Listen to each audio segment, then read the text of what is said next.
Yesus kan inni si ajaju jiru mataa isaarraa keessi ajajaa jiru osoo hin taane dubbii Waaqayyoon itti dubbatu waan Waaqayyoo godhu godhi jeen godha waan Waaqayyoon dubbadhu jeen dubbata waan ta'eef waan inni sitti dubbate dubbii inni sitti dubbate san raawwatte taanaan akka nama dubbii Waaqayyoon itti dubbate raawwateeti. Kunis Yesus Kiristoos mallattoo isuma 24 irratti deebisaa sii kennela maal jaha dhugumaan isinitti himaa je dubbiin ani isinitti dubbadhu kana dhagahee isa ana erge sanitti kana manu jireenya barabaraa qaba allaqe ati jireenya barabaraa barbaaduuf jireenya barabaraa argachuudhaaf waanuma Yesus macaafa kana keessa sitti dubbate hunda dhageeffattee isa Yesuusin erge sanitti amanta.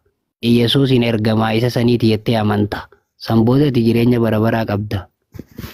Ammallee dubbii Yesus akkamitti dhagaan jennaan wangeeluma Yohaannis boqonnaa 12 irratti Yesus maal jaha dubbiin inni ani isinitti dubbadhu kun kan kootii miti dubbii isa ana ergeeti malee ja ana ofii kiyyarraa waan takka isinitti hin dubbadhu ani isinitti illee hin faraduu ja bara dhumaa sanitti dubbumaan ani isinitti dubbadhu kanaatu isinitti farada malee ja sii galeemi dubbiin ani isinitti dubbadhu kan Yesus dubbatutti maaf naman tureeti naman taati an dubbii Yesus dubbatu sirrumatti nama malee shakkii malee sirriitti amanta shakkii takka malee shakkuma takka jalan kaa'u waan Yesus barsiise tarabbiin Yesus barsiisee jira jeenatti hime shakkiin takka osoo na keessa hin jirreen itti amana. Eshi nattis amanaa abbaa koottis amanaa mana abbaa kootii keessa iddoo jireenyaa baay'eetu jiraadha Yohaannis boqonnaa Odaa afur lakkoofsa tokko. Odaa afur lakkoofsa tokko. Eshi Anatti isa mana abbatti isa mana osoo hin taane barattoota isaatiin garaan keessan hin raafamin Waaqayyotti isa mana anatti isa manaa jedhe.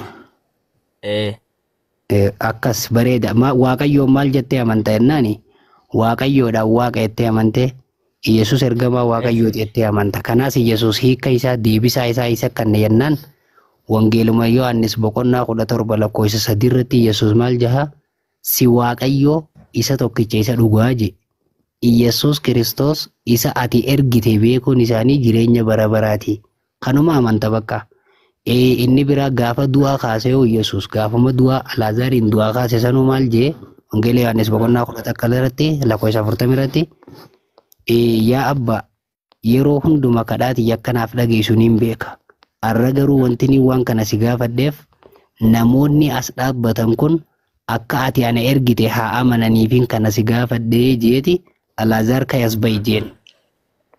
Alaazaariin du'aa kaasuun isaa Waaqayyoon akka isaa ergee akka ati amantuuf nuti musliimni waan kana shakkii takkaan malee shakkii takka osoo nu keessa hin jirre Yesus akka ergamaa Waaqayyoo ta'e akka Waaqayyoon dandeettii du'aa kaasuu barasa fayyisuu bal'aa fayyisuu raajii dinqii garaagaraa hojjechuudhaa isaaf kannee isa erge.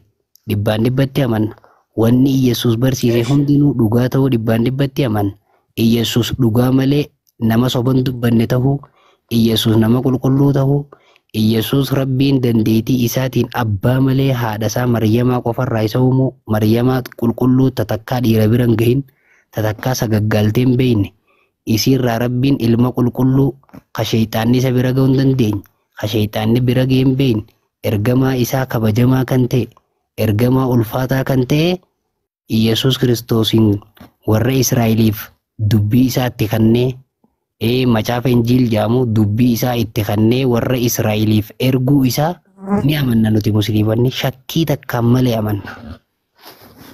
Ilma Waaqayyoo ta'uu isaatti immoo amantaa? Lakki Waaqayyoon hin dhalu.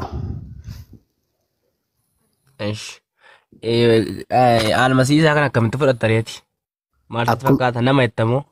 Akkuma nama siin jeesanitti hin fudhadha amma siifsaa ture bar ilma Maryam rabbiin abbaa malee dhagee akka nuti itti amannu sittiin hima almasii Ciisaani ilma Maryam haatisaa dubree qulqulluu tatakkaa sagaggaalteen beeyne tabadii hojjetteen beeyne rabbiin isii filatee abbaa malee osoo abbaa malee dhiira malee walqunnamtii saalaa malee rabbiin dandeettii isaatiin akkuma Aadam biyyeerraa uume akkuma Heewaan cinaacha Aadamirraa dubartii malee uume rabbiin dandeettii isaatiin Maryamis osoo dhiirti takka biran gahin Yesuus yookaan Nabiyyallaa Iisaa kana isiirraa uumu isiidhaaf kennu ilma kabajamaa kana.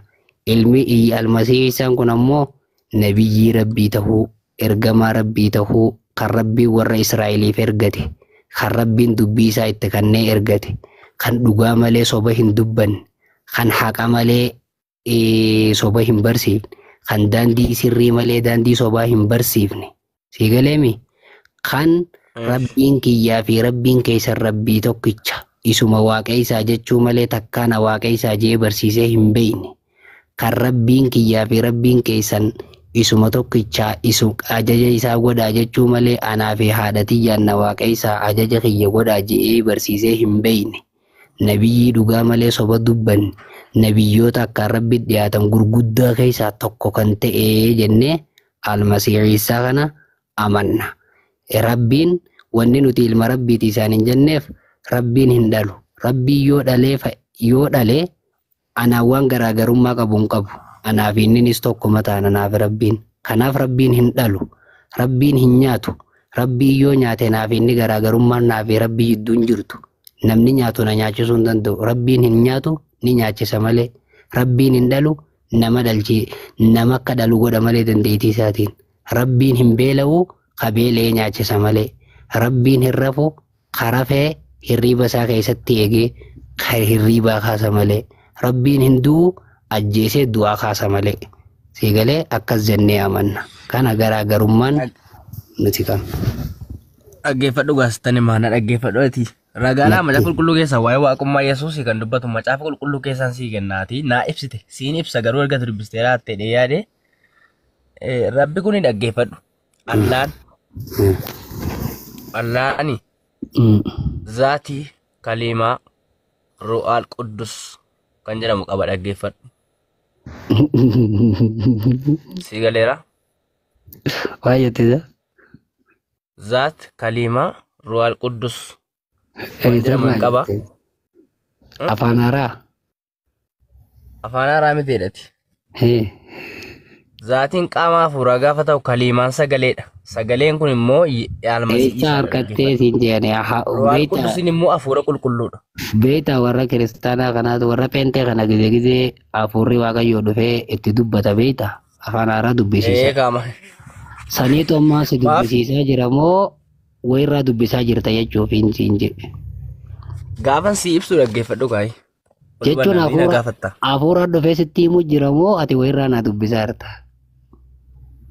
Akkanitti amanetti sitti maaraan akkanitti amanetti. Maal ilma hafuura qulqulluu dha mana. Mee macaafa qulqulluu irra jira moo quraana irra jira moo hadiisa irra jira moo eessa irra jira yoo wayirratti agartee waan sanirraa dubbistee dubbisu jiraatte waan sanatti himanis irraa dubbisna nutiisi. Yoo moo hafuurri qulqulluun baanan san dhufee sitti haasa'u jiraate sobanatti naasoyinii jiittiin. Yoo hafuurri qulqulluun baanan namatti haasa'u jan san dhufee sitti haasa'u jiraate an sobanatti naasoyinii jeefirraatti himiita akka jee. Yoo ammoo wayirraa dubbisaa jiraatte waan irraa dubbisu jirtu sanatti himii jee macaafa haa ta'u quraana haa ta'u hadiisa haa ta'u kitaaba fadhe haa ta'u. Dhaggeeffadhu kaasiin xumura na gaafatta. Maal laa xumurtaree falaasaman xumuriin ka dura waan sitti haasa'u jiru addanaa baase haye. Kanaaf hallaan tokko qaama sadii jechuudha zaat kaliima ruwaan quddus. Eessaa dubbisu jirtu siin fadhii keenya mee. Sadan qaama tokko hallaan tokko jechuudha. Akka amantii kiristaanaatti. Jedhuu xabiibii jetteen tatti eessarraa dubbisaa jirtati. Ani moo? Aha jecha qeensiin biyya Masriitti ismil ab wa ruuxul qudus ismil ab وابن وروح القدس الله واحد جيسان دبجو جرتا ذاتي كان مثل أجيب رستاني ما أي سرّا دبسو جرتا سينجي أنا مو إيه أنسى موجي سام ستماران هافورا ستيمه أفورا إيه أفورا كيف أنا نيره صوبة ستيمه جرا في الرادوركي إن دبتي واريني ستيمه صوبة ستيمه جرا والله Amma gaaffii si gaafadha. Soba Gaaffii guddaa si gaafadha gaaffiin qaba taas. kana maal jedhin beektaa akkamma sitti haasa'u jiru kana amma waan akkanaa sitti haasa'u kana.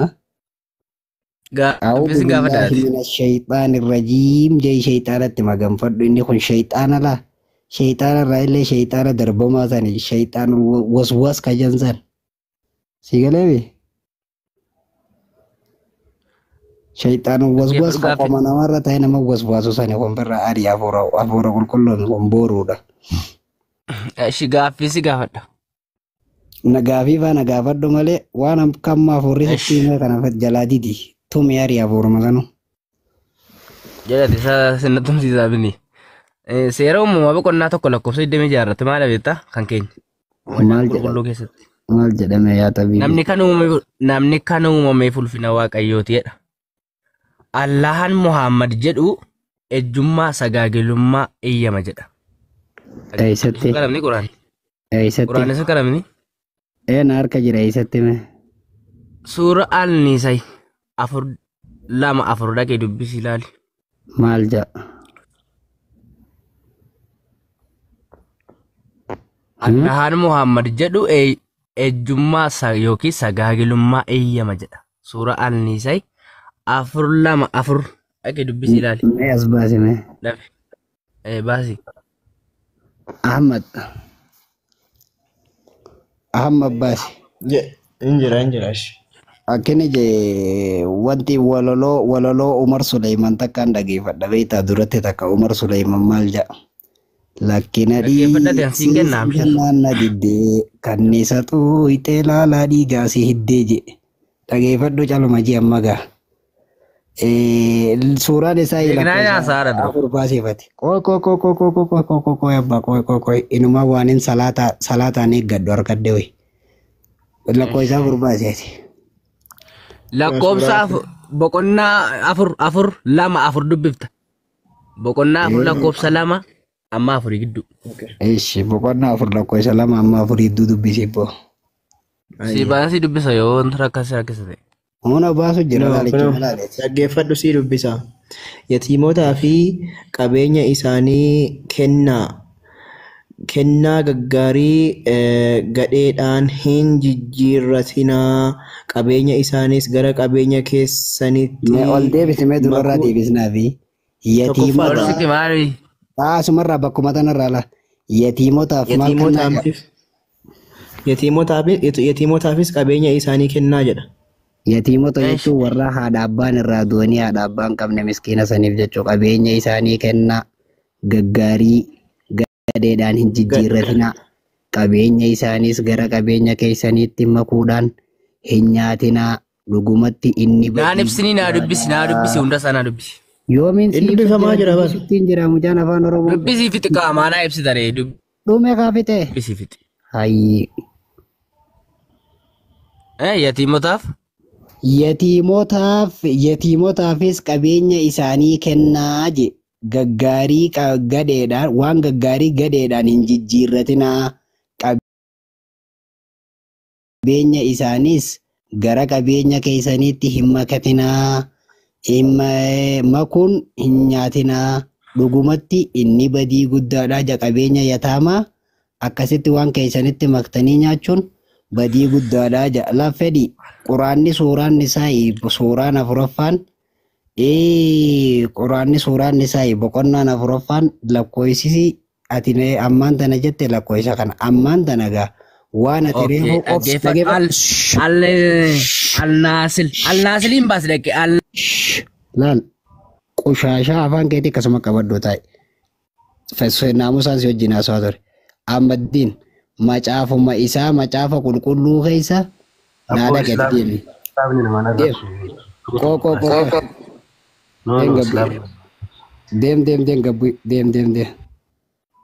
Deem naa baasi lakkoo isa wanta naa baasete macaafa kakuu moofaa keessa macaafa ruutuna macaafa wedduu caalu naa dhaqe kakuu moofaa wedduu caalu kottu laaligaa kun macaafa keete amma reefu suuraan isaa ijatteetiin dhaqee sii baneemi ni dhabneemi waan sagaggaarummaa jaa kottu as Boqonnaa laalla meeqa ustaas? boqonnaa torba naa bani Lakkoofsa? lakkoofsuma lamarraa kaayeti lakkoofsuma lamarraa. Akkasuma naa kaayeti. Yaa habiibi siin jedhuu xabiibi as dhageeffadhu layyaa fedhii akkana jaba caafni kee. Wedduu caaloomi. Kun akkana jedha yaa intala guddaa biyyaa miilli kee kophee balleessee keessaan maal miidhaga mudhiin kee callee gati jabeessa tan mudhiin kee callee gati jabeessa isa namni harka toleesse tolche fakkaata handurri kee qadaada isa yeroo hunduma daadhii waynii baatoo hin fakkaata gudeeddi kee tuullaa qamadii isa daraaraan itti naanna'ee jiru hin fakkaata. Harmi kee lachanuu ilmoolee kuruphee warra lakkuu dhalatan hin fakkaata. Maarreen kee maarree hin fakkaata. Akkasitti gatoofa ga'a amma kootu macaafa fakkii wanta naa dhage ammaasis iskeerraa jechaa. Waan ati quraana keessa jirti jettee ragaa achiisi kannanii dhuftee quraana keessaa si ilaallee si dhabne tan amma macaafa kee keessaa hin siifanna. Dhageeffadhu. Boqonnaa. 23. Lakkoofsa. Lakkoofsuma 3. Gurra kee akkasi banii dhageeffadhu la. Akkana ja'a. Lakkoofsa 3 irratti. Dhiiseeti lakkoofsuma 3 irra naa kaa'ii dhiisi. Isaan biyya Gibsiitti in ejjanja. Isaan ijoollummaa isaaniitti ejjuu jalqaban. Achitti harmi isaanii qaqqabamee mataan harma durbummaa isaaniis hin sukkuumame ja'a. Lakkoofsa 8 fi 9 irra naa kaa'immas. Dhageeffadhu macaafa kee keessaa hin sii gaggoorati waan ati Allahan kee inni Muhammad barsiise akkana jettee quraana keessaa ragaa kannattee dhabde san macaafa keessaa hin sii kan nagaa hafuurri reefuu sitti himu san sobaa jalaa didiyannaan diddeemi. 8 irratti kana ja'a ejjummaa ishee isa biyya Gibsiitti jalqabde hin dhiifne namoonni yeroo ijoollummaa isheetti ishee wajjin ciisanii mataa harma durbummaa isheetti sukkuuman hawa ejjummaa isaanii ishee irraa hin dhangalaasan. Kun quraanaa migaalaal quraanaa kun kasin laalladhu macaafa fakkeenyaa naa dhage amma fakkeenya boqonnaa 5 naa dhage. Gubbaarra ol deebi'ee fakkeenya kun boqonnaa 5 lakkoofsa 3 naa dhage.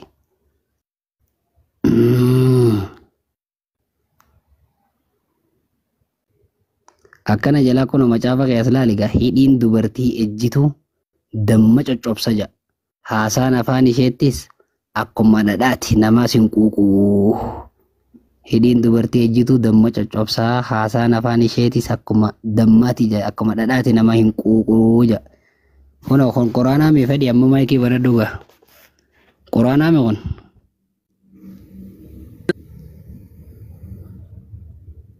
Sirrii maayidin ejjituu damma coccobsa kun waan beekamaadha. Ati dhungattee agartee akka damma coccobsu. Kun waan beekamaadha koo waan dhungatanii argamu. Ati dhungattee agartee moo akkamitti damma coccobsu agartee mee siifi abbaan macaafa kana barreesse. Amma nuti waan lakkafnu miti laa dhaggeeffadhu. Waan haqa tokko walitti himnee garuu dhimma amantii jirra malee dhimma waan rabsuu ni dhaggeeffadhu. Amma macaafa moo quraanaatu sagaggaalummaa ibsa. Dhaggeeffadhu gaa inni kuni. Biyya lafaati waan ta'e waan biyya lafaa keessa jiru namni ittiin baratuudhaaf kan inni barreessu malee namni ittiin gooruu miti inni kun. Quraanni ati reefuun tana ragaa fidattee irraa sii dhabne san waan waaqarraa sitti haasa'u jira moo waan jannata keessaati. Inni kun waanuma lafarraati.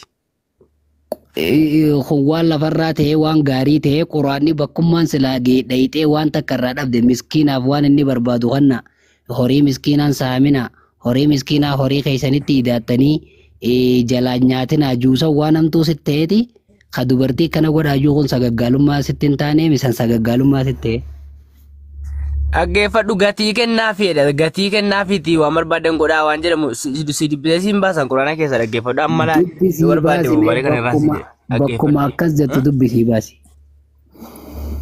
Kanaaf inni kun kana waan ta'eef amma hallaan seeme kana uume dhaggeeffadhu.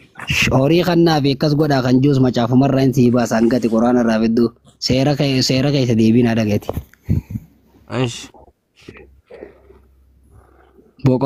Boqonnaa 20 takka akkas naa dhaqe.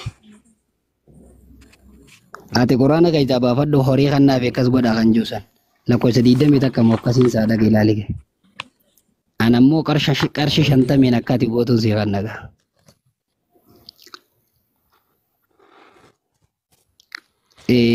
lakkoofsa 20 fi takka akkas irra laalime.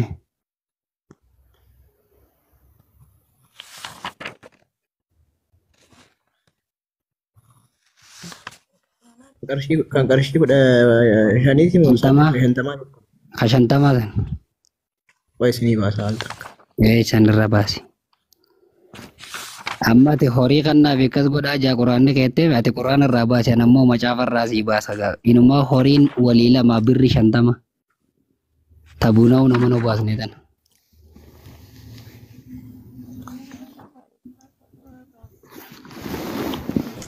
Wasiilaan eegsisan gadi raftu.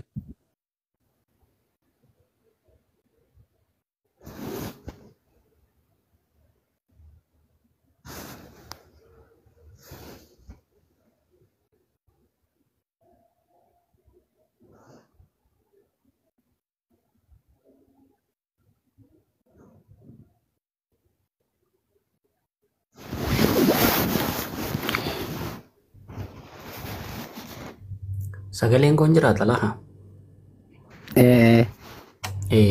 Bilbila isinii kaa'ee rafa.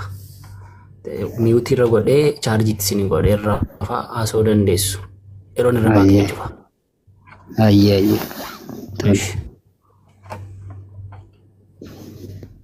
Ani salaaneen ajala geeniin salaatu malee. As baasee amma seeru. Qabutti dabarsii deemi gaaroo deemtu moo? Ishi. Talaha. Yoo. Nama moo Tole, diikira tole. qabutti dabarsii deemi yeroo deemtu. Tole ustaas.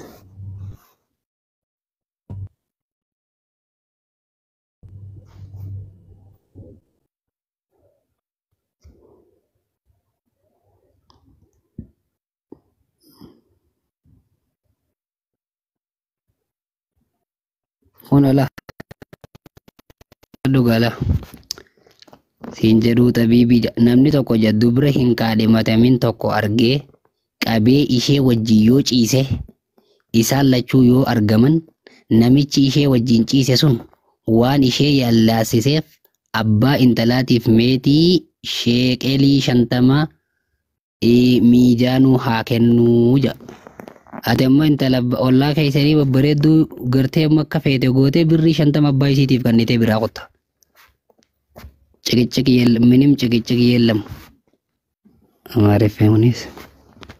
Dhageessee fedhi seera keessa deebii boqonnaa 22 lakkoofsa 28 fi 9 kennitaaf warra keessaniif. Yooma akkana goota jennii sitti kaan macaafa keenya ajajaa jii kenniif kuno. Kuno ati quraana keessaa fidi gaa deemi. Yalla quraana keessaa fidi waan quraana keessa jira jette san kuno amma birrii 50 akka ta'e gootu.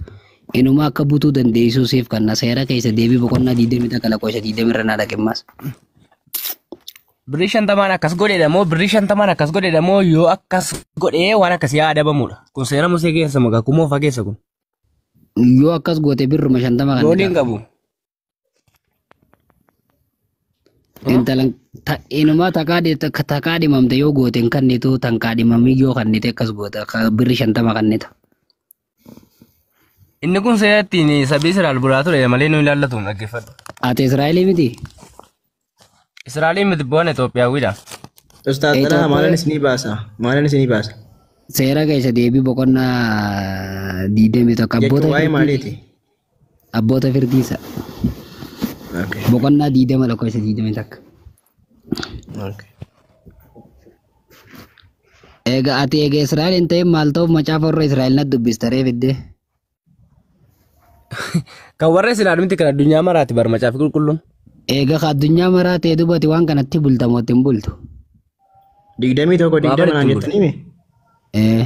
Itti bultaami waan kana. Eeyyeen ittiin bula sotaasa maaliif ittiin bulu? Itti bullaan itti hojjedhu galii. Itti hojjedhu galii intalollaa keessanii babbareedduu ta duraan sodaattee teessus. Astaghfirullah booda isaa waan hamtuun na qajeelche jetta. Mana macaafa feetii kana jaa malee hin hojjetin ati garuu ati garuu hin hojjetini duraan waa dhiiftee jirtaami kiristaana silattu.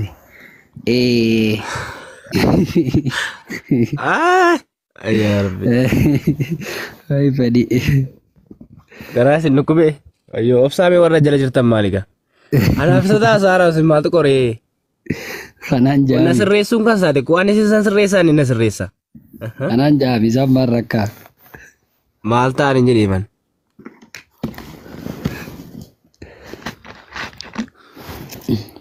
Eshi gara duraatti adeemna kaayyaa booddee maaloo beektaa dhaggeeffadhu sitti hima. Ishee osoo natti hin himne dura. Ustaaza dhaggeeffadhu maaf jettaa yeroo walitti hin gumnu laa waan walitti himuuf akka walitti himneetu gar tokkotti wal qabnaa naafatti dhaggeeffadhu. Amma duwwaa miti ta'uu baanna laa amma caafa qulqulluu keessaas quraana keessaas ragaa waliif innee yoo rabbe shaadaa wal qabachiif naafatti dhaggeeffadhu. Kanaafiyyuu gaaffii coccorree yeroo walitti hin gumnu laa waan asi gaafadhu naa deebisat immoo. Ati eessa jirta eessa jirta? Aan immoo Oromiyaa bageessan jira. Mee fooloo si godha fooloo naaf deebisi bilbila normaal haasoo hin anis Oromiyaa mara. Dhugaa rabbiin ta'a. Kanaafan sin jedha dhaggeeffadhu gaafachuudhaaf dogongora tokko agartu.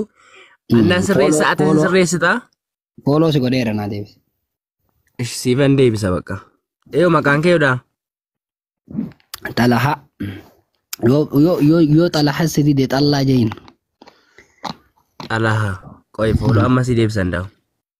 Shoon anuma irra gadday anuma akkasitti haasoo jiru. Si deebiseera. Bakka. Deebiseera. Ishee habiibi.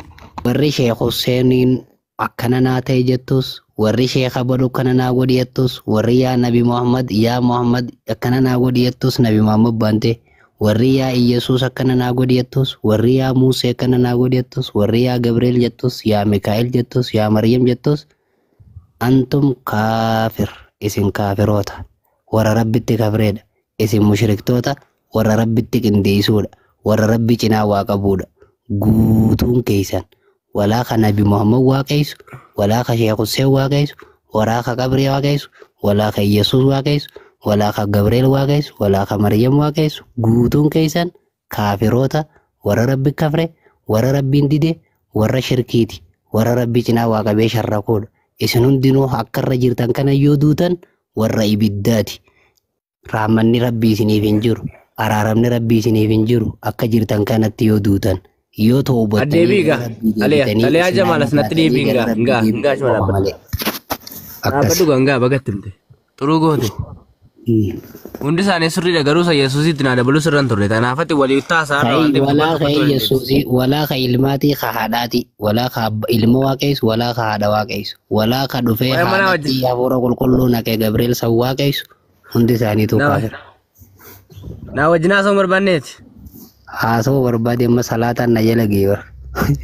Addeebiiga fiis gaafadhu deebinaa kenni kaayee waadaa walii galleera dhaggeeffadhu taasisee Hussein irra fanii. Akka waan mucaan na bira jirutti firaasha irraa shorroqee firaasha eegumaan ichi gaddaqee ni farqika. Eeguma miillee nagarrarree. Irra fanii Haimad. Rafee jira inni maal jettee maatii natti. Ustaayaasin wajjin illee haasa'e nan beeka garuu si wajjin haasofni amma dhaggeeffannaa wajjin haasa'e waan ragaadhaan walii wajjin haasofna waan ta'eef. Atis ka ragaa hin qabne ammaa hafuurri kijibaa san sitti haasa'ee waan namaa dubbattaa. Ooyi lakkii waan akkasiin haasa'inatti hafuura kijibaa hin qabnu nuti shayitaana maal taate. Hafuura kijibaa hafuura ree hundaa jiraa misin bira.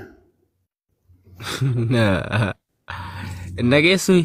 Qoomee honor kan jiru kanaan galcha gaafiin qabaje yaa yeroo galteelaa arrabuma keedhaaf rabbi. Ishi hin daga yaa xabiibi yaa habiibi. Galatoomi bareeddu galatoomi dhuga.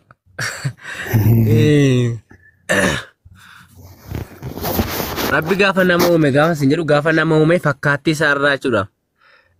Biyyee suphee irraati kan inni tolchee nama uume kan inni macaafne qulqulluun haasa'u seera uumamaa. Baay'ee dubbifatti. Seera uumamaatti koota akka bifaa fi fakkaattii keenyatti nama hin uumnaa jedha. Okay, hallaan immoo si'a meeqa nama uume gaaffii naa deebisi gaaffii wantaadha waan maaliif ragaadhaan walii wantaa goona waan ta'eef si'a meeqa nama uume taati. Maalirraa uume? Bareeda rabbiin si'a meeqa osoo hin taane si'a meeqa nama uume osoo hin taane karaa afuriin nama uume.